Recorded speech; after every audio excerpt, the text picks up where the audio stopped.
What's going on, everyone? Rescue Jay back with episode 4 of the Rescueality Podcast. I know it has been, 7-8 months since the last episode. And today's episode, I actually want to do it on kind of your time commitment to the rescue. How much time it actually takes to run a dog rescue or whatever animal that you are rescuing. All takes time. In my case, it's dogs.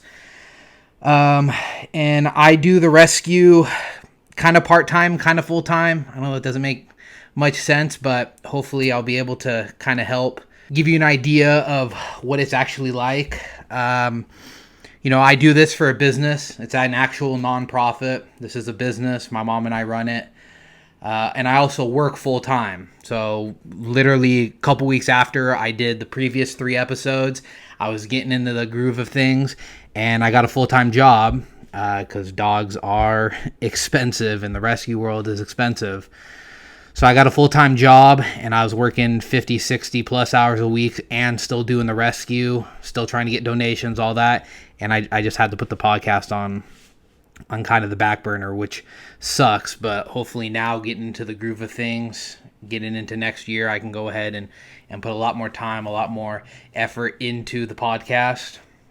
Because I've been officially been rescuing for, what's it been, 8-9 years now, but I got my first rescue 25 years ago. And doing the rescue full time, it's very rewarding. It's awesome, but it's so stressful, and at times it's kind of like, high risk, high reward, high effort, high reward. And I'm very grateful to have done this, and I'm very happy with what the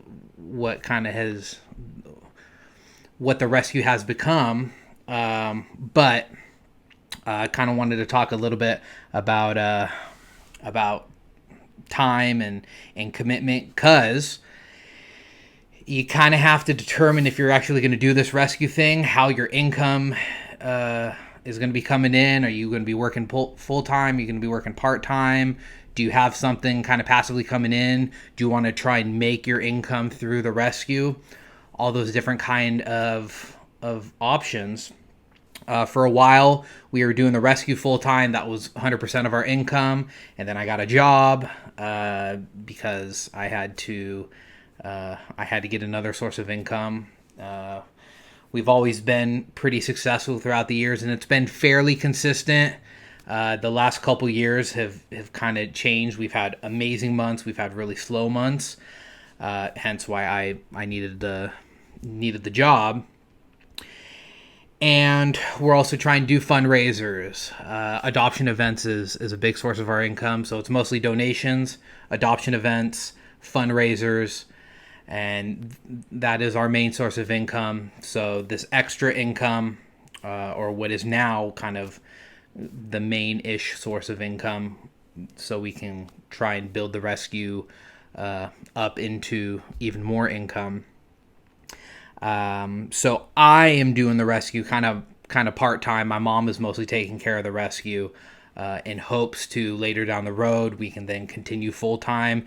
Maybe I'm doing this podcast full-time and have a part-time job and do the rescue part-time. There's so many different avenues you can take, and it also depends on what kind of rescue you're actually doing. If you're a foster-based rescue and you don't have all the dogs with you, whereas if you have an actual rescue ranch like us, we have a little over an acre ranch that we have right now about 50 dogs on, and it's mostly our bigger dogs. Our little dogs are at our foster. Not that they can't be with the big dogs, we just kind of like to separate them, because our big 60, 70 plus pound dogs, they can just kind of smush little dog. So we keep them separate until we can actually build up and have a place to where we can have everyone all together. And that being said, we actually have a rescue ranch. A lot of people who rescue kind of just rescue out of their backyard, or some people, especially like catteries, cat rescues, they rescue out an apartment. Obviously, if you have 30, 40, 50 cats, it's going to be a little difficult to have those in in an apartment, but you have to start out small and kind of grow unless you have a ton of money and you can buy a 100-acre plot of land and build everything, and you have a couple dozen people working for you and then hundreds of volunteers. For the most part, my rescue has just been myself and my mom with some volunteers here and there, some fosters here and there, and we're very grateful for all the volunteers and fosters that we have had throughout the years and still do, always trying to make more fosters and have more volunteers. But it is kind of take it a day by day. It's very difficult to plan for the future, especially when it comes to time, because a lot of things can always change. My opinion, having been through this a couple different times, is if you want to do this full time, you have to have something saved up. It's very difficult, especially nowadays, to kind of build something from the ground up. And that's in all aspects. I'm trying to build this podcast from the ground up, from 0 subscribers, 0 views, up into hopefully a ton of subscribers and a ton of views. Won't know until I get there, but a little different than when it comes to having 40 dogs than having just a phone and a microphone.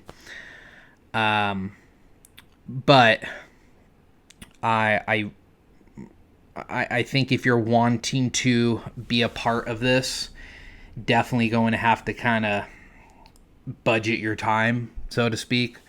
Have to be like, all right, I have 5 hours a day to commit to this, 6 hours a day to commit to this, 3 hours a day for this, an hour a day for this, and honestly plan out your days. Even then, you'll still have things that pop up out of nowhere that are just completely out of your control, whether it be something to do with the vet, work, even traffic. An hour in traffic, which in Southern California is pretty normal. An hour in traffic could completely change things, because at 5 o'clock something could be open, but at 6 o'clock something could be closed.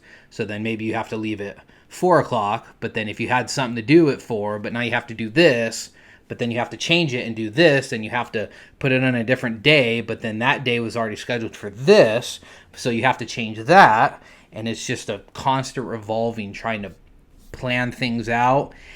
And if you got things really narrowed down and you're good with it, you can absolutely be consistent with things, have things ready to go. But the rescueality is that you have so many things that can just pop up out of nowhere, especially with animals, that it's so difficult to do things that you wish you could do and on that time and at this particular hour. We when it rains heavily down here, we can lose power for a day, for 2. We've been out, I think our longest stretch was we didn't have power for 30 days at the ranch, and it's like, what do you do? Can't charge anything, don't have the water pump running, got to scoop out buckets by hand.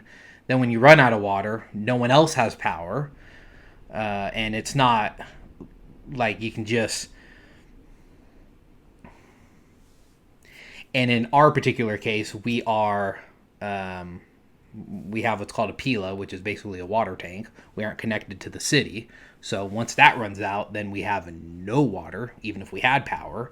So then we got to get big phones or water jugs and fill all the water up by hand, and goes through a lot of water. So it can get absolutely crazy with time. And I'm getting back into things. There, new backdrop. Trying to get everything aligned and looking good. Get back into the flow of things and build this from the ground up. So I'm hoping to have a lot more episodes. I have a lot of things lined up. I have a lot of people that I want to have on, and I want to build this up into a podcast to where I can share not only my stories but a lot of other people's stories, and have this be an awesome spot for a lot of people to share their experiences that you don't really see online. And so, first episode in a while, but I have many more planned out, and we're gonna get things rocking and rolling. So, thank you so much for watching this episode, and look forward to more episodes.